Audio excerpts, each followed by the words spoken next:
wabarakatuh. Waalaikumsalam warahmatullahi wabarakatuh. Bagaimana kabarnya anak-anak? Alhamdulillah baik. Alhamdulillah. Kita mulai pembelajaran kali ini dengan berdoa terlebih dahulu ya. Ya Bu. Doa mulai. Bismillahirrahmanirrahim. Raditu billahi rabba wa bil islami dina wa bi Muhammadin nabiyyan wa rasulah. Rabbi zidni ilma warzuqni fahma. Amin. Alhamdulillah. Ibu Asma terlebih dahulu ya. Yang tidak masuk Hadir semua Bu. Alhamdulillah. Oke, kalau begitu kita langsung masuk ke dalam materi ya.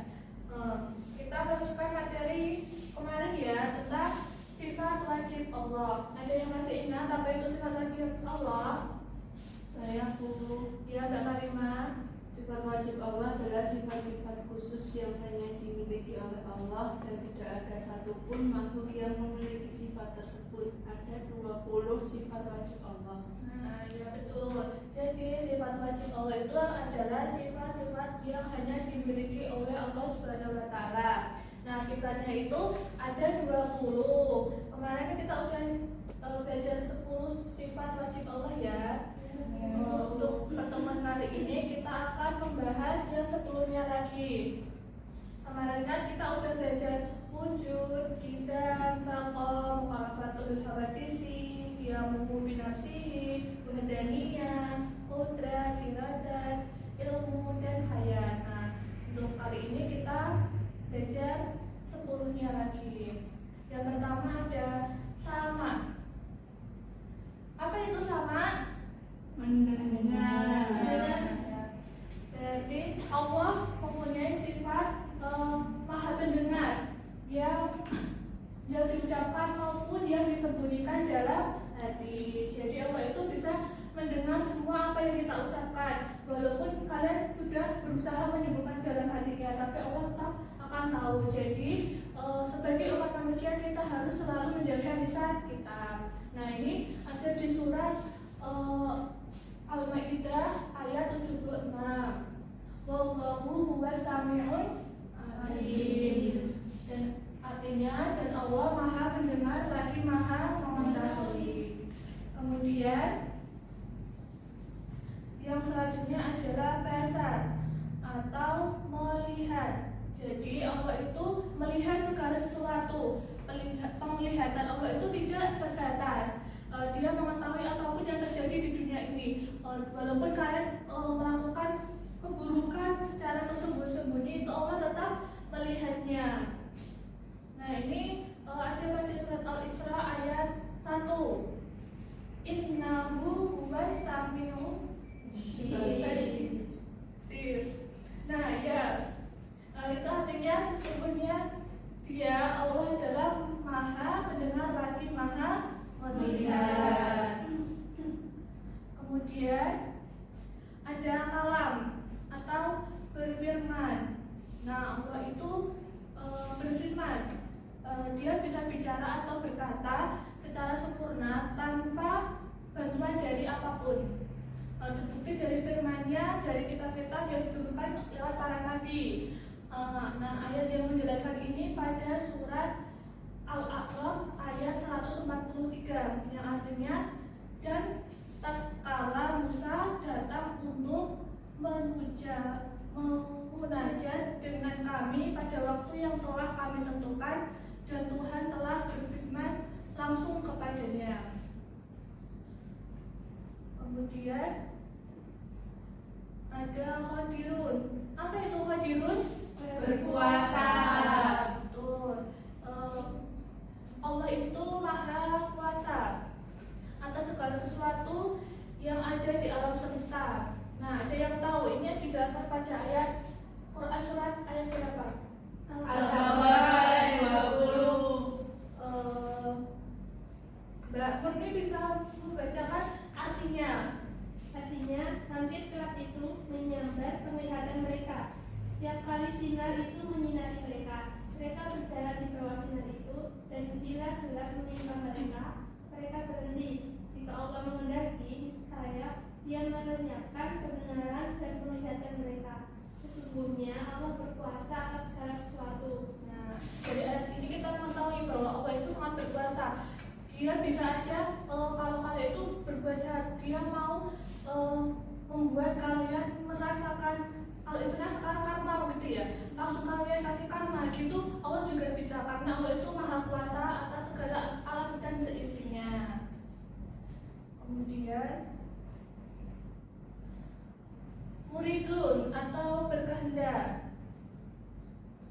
Nah, bila Allah sudah menakdirkan suatu perkara, maka tidak ada yang bisa menolak kehendaknya. Jadi seperti yang dijelaskan pada Al-Quran surat Hud ayat 107 yang berbunyi, mereka kekal di dalamnya selama ada langit dan bumi, kecuali jika Tuhan menghendaki, sesungguhnya Tuhan maha pelaksana terhadap apa yang dikehendaki. Jadi setiap apa yang dikehendaki Allah itu akan terjadi, kun fayakun. Jadi setiap apa yang diucapkan Allah itu bakal terjadi. Kemudian alimun, maha mengetahui, tidak berbeda jauh dari yang tadi. Allah mengetahui segala sesuatu yang kita lakukan.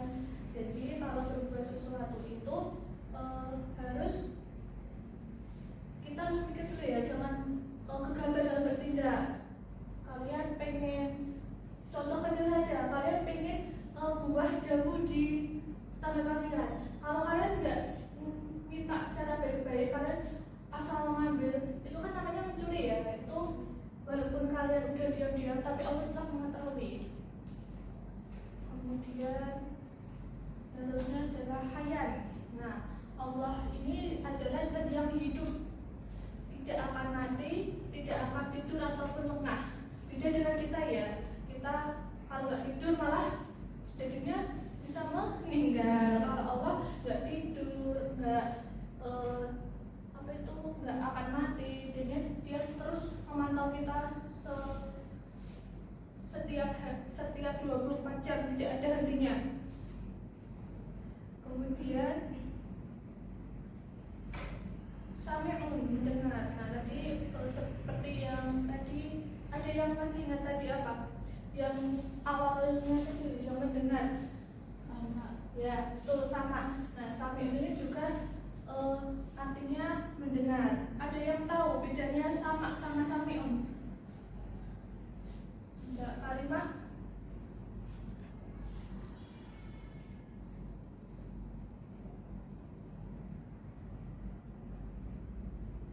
Nah, sama itu sifat wajib Allah yang dalam pengertian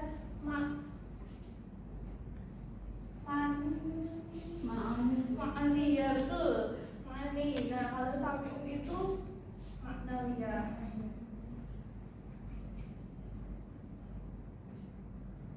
Kemudian yang selanjutnya adalah basirat. Basirat artinya melihat. Nah, Allah ini melihat tiap-tiap wujud benda yang ada. Allah melihat gerak-gerik kita, oleh karena itu hendaknya kita selalu berbuat baik. Kemudian yang terakhir adalah mutakaliman, berfirman atau berkata-kata. Jadi Allah itu berfirman lewat kitab-kitab sucinya yang diturunkan lewat Nabi.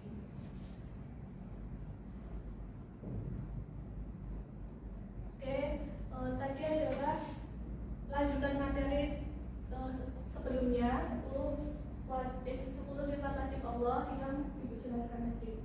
Kemudian tadi kan ada sifat maknawiyah dan ma'ani. Nah, itu siapa yang bisa membedakan? Siapa yang udah tahu? Saya, Bu. Ya, Mbak Harimah. Kalau sifat ma'ani itu sifat-sifat abstrak yang wajib ada pada Allah, yaitu ia menambah makna kesempurnaan pada zat Allah, seperti qudrat, iradat, ilmu, hayat, sama, basar, dan kalam. Sedangkan sifat ma'nawiyah itu kelaziman dari sifat ma'ani. Sifat ma'nawiyah tidak bisa berdiri sendiri, Sebab setiap ada sifat ma'ani tentu telah didefinisikan sebagai sifat yang ada pada sesuatu yang disifati yang otomatis menetapkan suatu hukum padanya, seperti kaunuhun qadiron muridan, kaunun aliman, kaunun hayan, kaunun samian, kaunun basiran, dan kaunun mutakaliman. Ya, terima kasih Mbak Karimah. Ada yang mau tanya?